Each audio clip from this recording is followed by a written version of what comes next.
কেণ্ডিডেটটো কোনটো সেইটো ক্যান্ডিডেটটো আৰু নাই যে সেইটো ক্যান্ডিডেটটো আৰু নাই যে সেইটো ক্যান্ডিডেটটো আৰু নাই যে কোনটো কেণ্ডিডেট সেইটো ক্যান্ডিডেটটো আৰু নাই যে সেইটো ক্যান্ডিডেটটো আৰু নাই যে যেন জিভাহে পিছল খালে বিপিএফ প্ৰধান হাগ্ৰামা মহিলাৰী প্ৰাৰ্থীৰ নাম ঘোষণা কৰিবলৈ গৈ এই মন্তব্য কৰিলে হাগ্ৰামা মহিলাৰীয়ে সমাজ উদ্দিন ডাঙৰীয়া সেইটো ক্যান্ডিডেটটো আৰু নাই যে সমাজ উদ্দিন ডাঙৰীয়া সেইটো ক্যান্ডিডেটটো আৰু নাই যে বৃহস্পতিবাৰে কোকৰাঝাৰত এইখন সংবাদমেল সম্বোধন কৰিছিল বিপিএফ প্ৰধান হাগ্ৰামা মহিলাৰীয়ে কোকৰাঝাৰ লোকসভা হিচাপে আমাৰ বিপিএফ দলৰ কৰ্মী নেতাসকলে যেনেকুৱা কষ্ট কৰি আছে আমাৰ ৰিজাল্টটো ভাল হ'ব বুলি আমি ক'ব পাৰোঁ উদ্দেশ্য বৰপেটাৰ বিপিএফৰ প্ৰাৰ্থীৰ নাম ঘোষণা কৰাৰ প্ৰাৰ্থীৰ নাম ঘোষণা কৰিবলৈ গৈও যেন থমকি ৰ'ব লগা হৈছে হাগ্ৰামা মহিলাৰী সেইটো ক্যান্ডিডেটটো আৰু নাই যে সেইটো ক্যান্ডিডেটটো আৰু নাই যে মুহূৰ্তৰ বাবে হ'লেও যেন হাগ্ৰামাই পাহৰি পেলালে নিজ দলৰে প্ৰাৰ্থীৰ নাম বৰপেটা লোকসভাৰ যেটো আমাৰ বিপিএফ দলৰ ক্যান্ডিডেট এইটো আমি আপোনালোকৰ থ্ৰুদি আমি ঘোষণা কৰিব ভাবিছোঁ আমাৰ উমেশ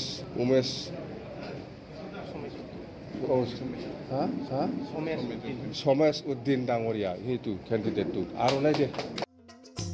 বৰপেটা লোকসভা সমষ্টিৰ বিপিএফৰ প্ৰাৰ্থী সমেশ উদ্দিনক প্ৰথমে সম্বোধন কৰিলে উমেশ বুলি উমেশ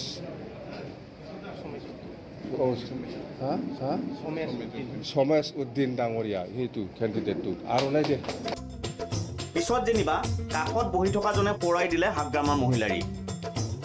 আৰু ইয়াৰ পিছতহে বৰপেটা লোকসভাৰ বিপিএফৰ প্ৰাৰ্থীজনৰ নাম শুদ্ধকৈ উচ্চাৰণ কৰিলে বিপিএফ প্ৰধান হাগ্ৰামা মহিলাৰীয়ে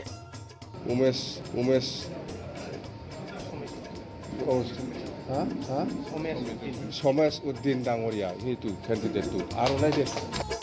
এনেদৰেই সংবাদমেলত এক প্ৰকাৰৰ আমোদৰ সৃষ্টি কৰিলে বিপিএফ প্ৰধানজনে হাগ্ৰামা মহিলাৰীৰ মতে কিছুমান কথা এতিয়া আৰু খাটাং হৈ গৈছে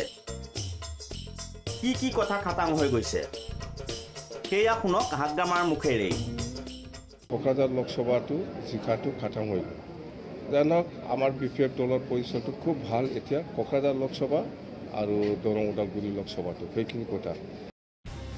ইমানতে ক্ষান্ত নাথাকি বিপিএফ প্ৰধানজনে লগতে ক'লে যে গুৱাহাটীৰ পৰাও প্ৰাৰ্থিত্ব বিচাৰি ইতিমধ্যে বহুজনে ভিৰ কৰিছেহি 2 এদিনতে ঘোষণা কৰা হ'ব গুৱাহাটীৰ সমষ্টিৰ কাৰণে বিপিএফৰ প্ৰাৰ্থীৰ নাম এতিয়া বাকী আছে গুৱাহাটীও আমি অতি সোনকালে ঠিক কৰিম এইটো থাৰ্ড ফেজত গুৱাহাটী লোকসভাও